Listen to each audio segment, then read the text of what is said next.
அண்மை செய்தி. தமிழக வெற்றிக் கழக தலைவர் விஜய் நாளை மறுநாள் முதலமைச்சராக பதவியேற்க உள்ளதாக தகவலானது வெளியாகியிருக்கிறது. தமிழக வெற்றிக் கழக தலைவர் விஜய் நாளை மறுநாள் முதலமைச்சராக பதவியேற்க உள்ளதாக தகவலானது கிடைத்திருக்கிறது. தமிழக வெற்றிக் கழக தலைவர் விஜய் நாளை மறுநாள் முதலமைச்சராக பதவியேற்க திட்டமிட்டிருப்பதாகவும் தற்போது தகவலானது வெளியாகியிருக்கிறது. அந்த முக்கிய செய்தியை பார்க்கிறோம்.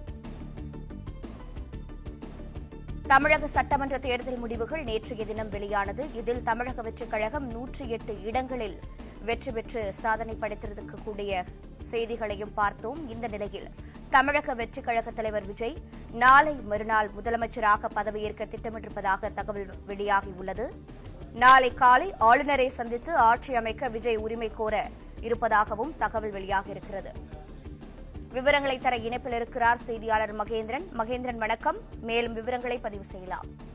நடைபெற்று முடிந்திருக்கக்கூடிய சட்டமன்ற தேர்தலில் தனிப்பெரும் கட்சியாக தமிழக வெற்றிக் கழகம் உருவெடுத்திருக்கிறது. 108 சட்டமன்ற தொகுதிகளை கைப்பற்றி தமிழக வெற்றிக் கழகம் தமிழ்நாட்டில் தனிப்பெரும் கட்சியாக உருவெடுத்திருக்கக்கூடிய நிலையில மே 7ஆம் தேதி முதலமைச்சராக விஜய் பதவியேற்க திட்டமிட்டிருப்பதாக தகவல் வெளியாகி இருக்கிறது. ஏற்கனவே இன்று சென்னை அருகே பனையூரில் இருக்கக்கூடிய அலுவலகத்தில் கட்சியின் எம்எல்ஏக்களுடன் விஜய் ஆலோசனை நடத்தியிருந்தார். காலையில் ஆளுநர் மாளிகைக்கு மின்னஞ்சல் ஒன்றையும் அனுப்பியிருந்தார்கள். தங்களுக்கு தான் தனி பெரும்பான்மை இந்த தேர்தலில் கிடைத்திருக்கிறது, தங்களை ஆட்சி அமைக்க ஆளுநர் அழைக்க வேண்டும் என்று ஒரு மின்னஞ்சல் மூலமாக கடிதம் ஒன்று அனுப்பப்பட்டிருந்தது. நாளை ஆளுநர் வந்த பிறகு ஆளுநரை நேரில் சந்தித்தும் நாளை காலை விஜய் கடிதத்துக்கு ஆட்சி அமைக்க உரிமை கோர திட்டமிட்டிருக்கிறார்கள். இந்நிலையில்தான் நாளை மறுநாள், அதாவது மே 7ஆம் தேதி தமிழக முதலமைச்சராக பதவியேற்க விஜய் திட்டமிட்டிருக்கிறார். அன்றே அமைச்சர்களும் விஜயுடன் பதவியேற்க திட்டமிடப்பட்டிருக்கிறது.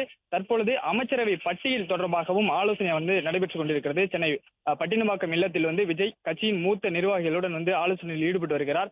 நாளை மறுநாள் வரை அனைத்து சட்டமன்ற உறுப்பினர்களும், அதாவது தமிழக வெற்றிக் கழகம் சார்பில் தேர்ந்தெடுக்கப்பட்ட அனைத்து சட்டமன்ற உறுப்பினர்களும் சென்னையிலேயே தங்க வேண்டும் என்று அறிவுறுத்தப்பட்டிருக்கிறது.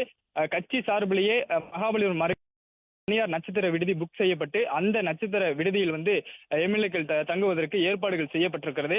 நட்சத்திர விடுதியில் அடுத்த 3 நாட்களுக்கு சட்டமன்ற உறுப்பினர்கள் தங்குவதற்கான அறிவுறுத்தலானது வழங்கப்பட்டிருக்கக்கூடிய நிலையில்தான் மே 7ஆம் தேதி, அதாவது நாளை மறுநாள் தமிழக முதலமைச்சராக விஜய் பதவியேற்க திட்டமிட்டிருப்பதாக, அதற்கான ஏற்பாடுகளும் செய்ய திட்டமிட்டிருப்பதாக தகவலானது வெளியாக இருக்கிறது. நாளை ஆளுநரை சந்தித்து ஆட்சி அமைப்பதற்கு உரிமை கோரக்கூடிய நிலையில நாளை மறுநாள் விஜய் முதலமைச்சராக பதவியேற்க திட்டமிட்டிருக்கிறார். அன்றே தமிழக வெற்றிக் கழகத்தின் ஆட்சி அமைச்சரவை பட்டியலும் தயாராகி இருக்கக்கூடிய நிலையில அன்றே அமைச்சர்களும் விஜயுடன் பதவியேற்க ஏற்பாடுகள் தயாராகி வருவதாக தகவல் வெளியாகி இருக்கிறது.